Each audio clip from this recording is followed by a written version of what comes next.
we have a 15-12 fighter on the main event.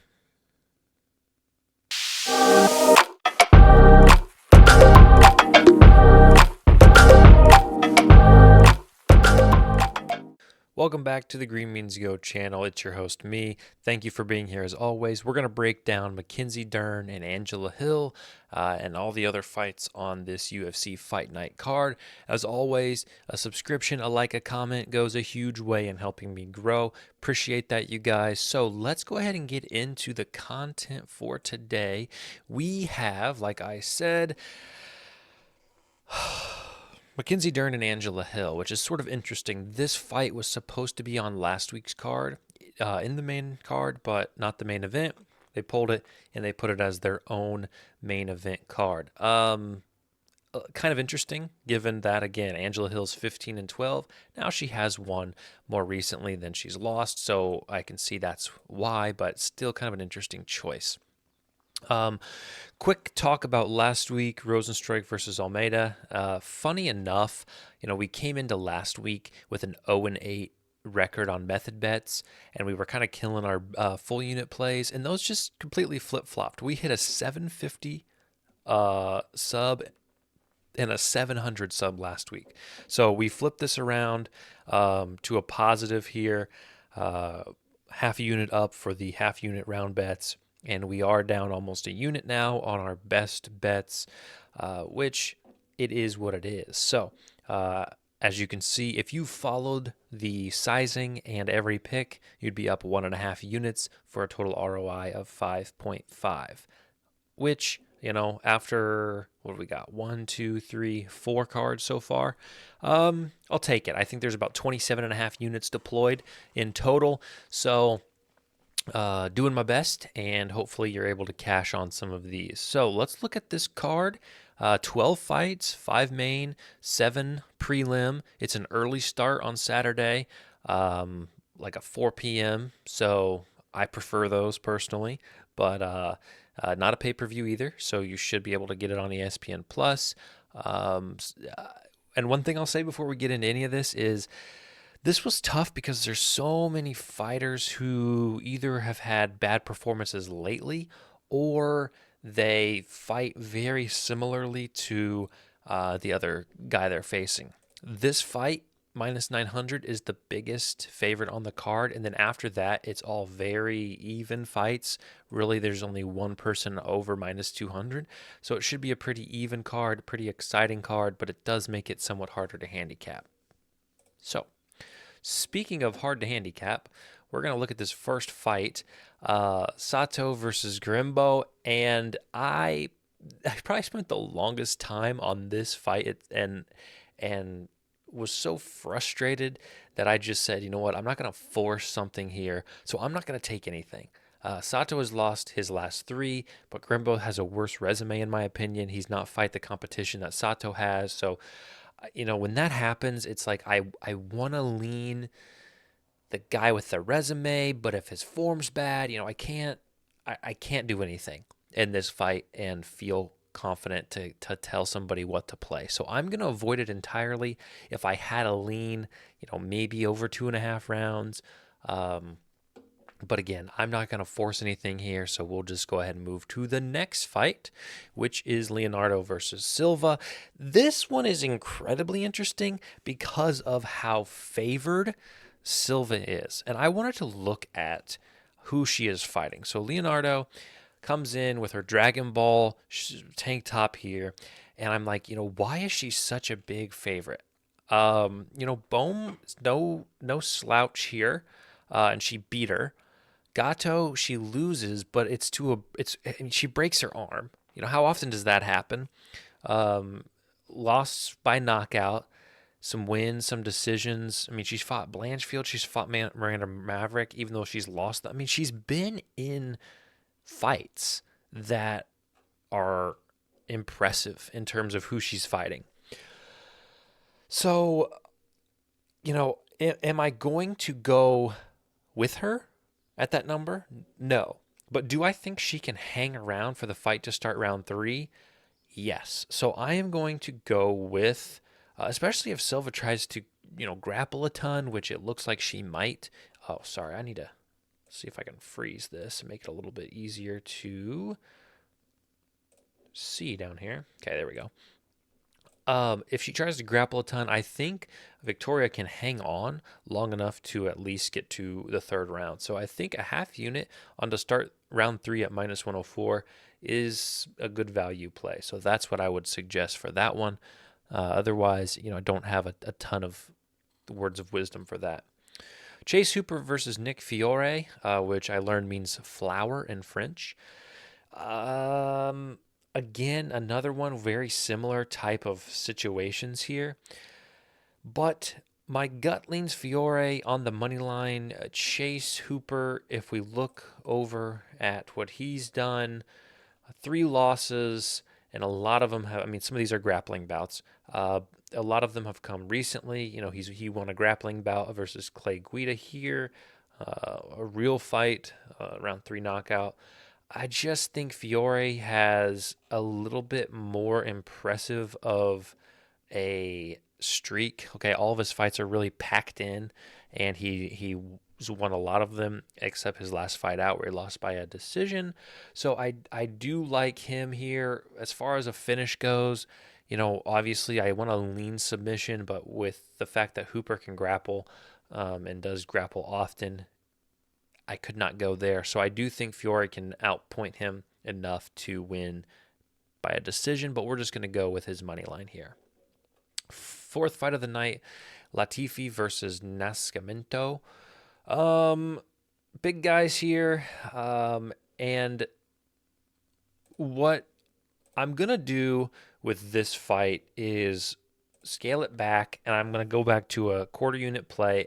And although he has 5 submission wins, so for what it's worth, I'm picking Nascimento at submission at plus 500. And you may look at this and you may say, why?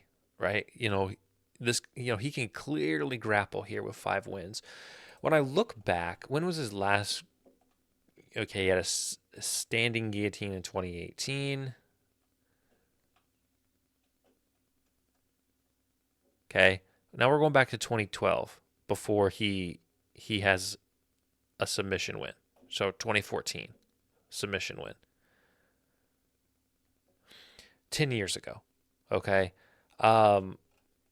So do you lose it in 10 years? No, but I think that he comes in fresher. He comes in motivated, and 2 of his last 3 wins were by submission. So at plus 500, strictly value, but I do think we have value here for a quarter unit for Nascimento to submit Latifi. Okay. Next fight, we got. I looked up how to pronounce all these names, and it's just like my head is spinning. And the other thing is, I'll find websites will say, if you're from Virginia, here's how they'd pronounce it. If you're from France, here's how they pronounce it, which doesn't help. So Kos versus Urbina. He has really not fought recently or at all, right? 1 win by knockout, 2 wins by submission, 4 total to the decision.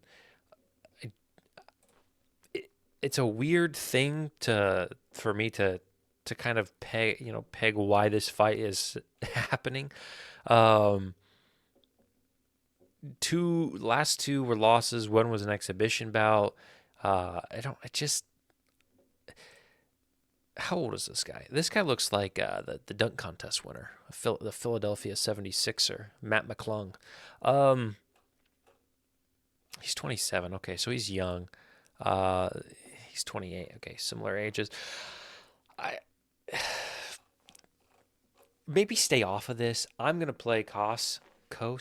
You know what? Heck this, man. Heck it. It's gonna get worse. I'm just letting you guys know. Kos. Okay, good. I got it. Kos money line at minus 115. As far as a finish, I'm not gonna predict. Obviously, the knockout looks tempting, and I wouldn't blame you for playing it, but I do think he's comes in with a better form and better resume, and so we're going to go with a full unit on cost money line at minus 115.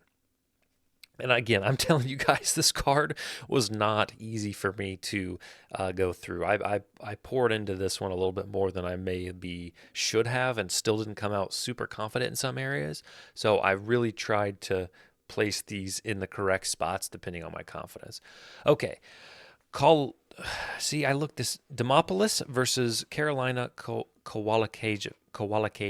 Kowalkiewicz. Heck it. Just heck it.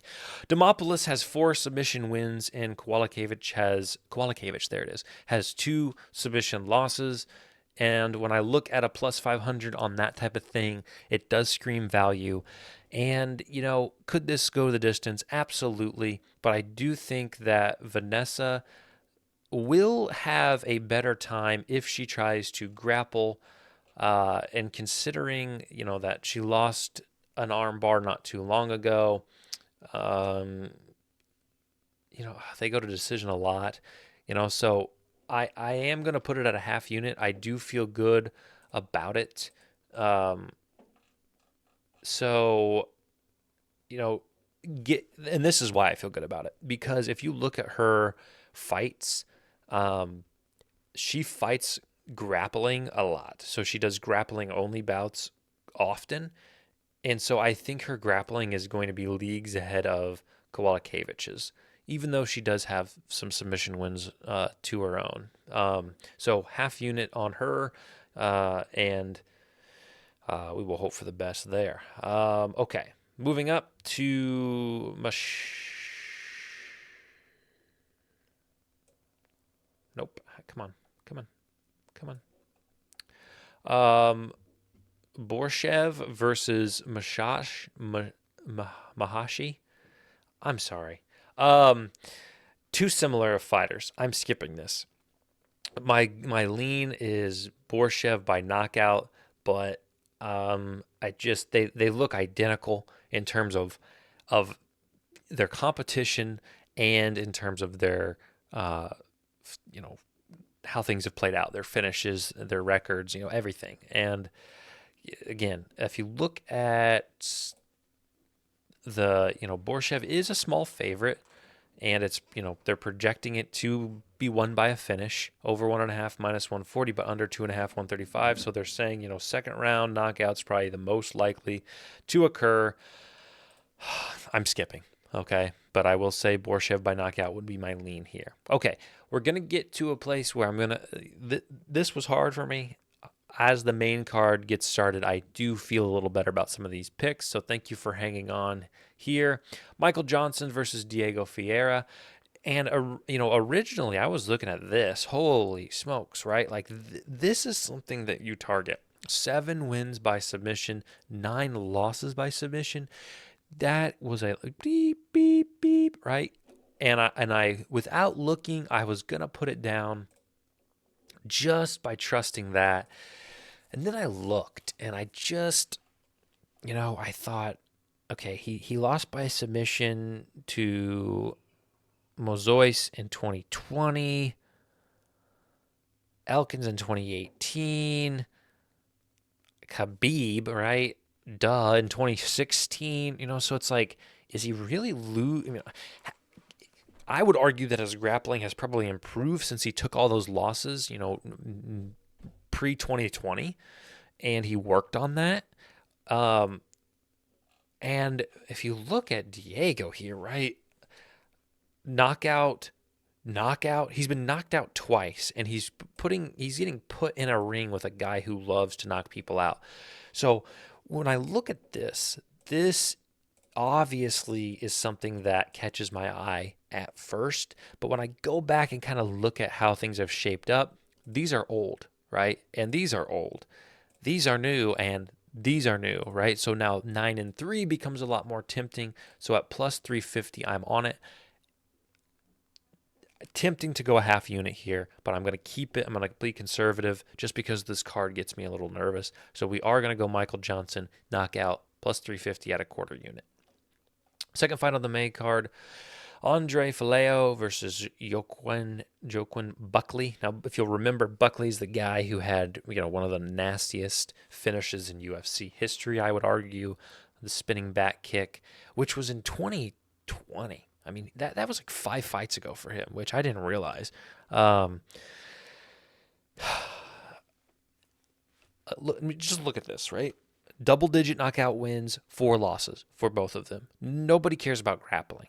Okay, 2 losses each by decision and 2 and 4 by. It's just same fighters again. Like I was saying, uh, my lean is truly uh, Fiejo, but I'm gonna just play it somewhat safe and go a full unit on over 1.5 rounds, and guess that these two guys come in and box each other, obviously, but uh, are wary of each other's power, and uh, we hang on through 1.5 rounds. So that would be my best bet for that fight. I would go a full unit on that. Okay, next fight we got Emily Ducat versus Lupita Godinez, and I'm gonna go underdog here. Ducat has a better resume. I think she's more experienced. If you look at how Godinez gets it done, it's grappling and it's outpointing, and I just think Ducat has enough in the grappling to hang with her. And I'm gonna put this as a best bet, a full unit play, especially for the underdog. Ducat can fight, and she has fought better people. I want to just double check that. I may be misremembering. Um, she loses to Angela Hill by decision. Actually, they fought very similar competition, which is they both lost to Angela Hill by decision. Um, I just decision, armbar, decision to submission. So she can submit, but who is she? She doesn't have knockout power, it seems. Um, whereas, Ducat does. I just think Ducat's more explosive, and she's experienced enough that she's going to hang with her at least. And if it goes to a decision, I think it's in Ducat's favor because, I don't think Gudinez is going to be able to control her in the grappling. So that would be a best bet, a full unit. Okay, the co-main event, Shabazem and Hernandez. I think Hernandez is the favorite here, and by a decent margin. Yeah, minus 200. I don't care for that. When I look at his keys to victory, if you will, what does he do? Okay, he submits people, right? Triangle choke, decision, choke. He loses to Kevin Holland, choke, loses by being submitted, decision, choke. Okay, so it's very clear what he's going to try to do. Shabazin comes in with some losses on his record, but two decent fellas. He has his own sort of grappling resume to a degree. He has lost by submission not too long ago, 2 years ago, year and a half ago, but I think that his power and explosiveness is going to be a problem for Hernandez, and I think he's strong enough and skilled enough in the grappling to stuff some takedowns and be able to keep the fight on its feet. And I think if the fight stays on its feet, Hernandez doesn't have a chance. And for that reason, at plus 360, half a unit for Shabazin knockout is what I'm rolling with. Main event, Mackenzie Dern versus Angela Hill. Just out of curiosity, what does Hill's last 10 look like? Win, loss, win, loss, loss, loss, win, loss, loss, win, win, win. Mackenzie Dern needs this fight more, and I think wants it more. These two women are demons. Fernanda Jandiroba is no joke. I'm going to go a little bit of a cop-out here, and I'm going to go a double chance, Dern submission or points for minus 175. Again, I don't love paying that juice, but I can't see another path to victory. I don't think Dern is going to let Angela Hill box her. If this fight stays standing and Angela Hill is winning on the feet, Dern is going to go for takedowns and I think be successful in that. It's going to take something freak to happen for Angela Hill to knock her out. I think Dern possesses a lot more in the grappling, and if that's the case, if that's how this fight goes, Hill has no chance to win by decision, and she has a chance to get subbed. So even though the juice is strong on that, minus 175, I do like the play. I hate to say that's the best pick on the card because it's, the most favored pick on the card. So again, that feels like a cop out. I do think that's the safest play on the card. Obviously, the odds support me in that, but that is what I will be rolling with in Saturday's main event. So thank you guys for watching.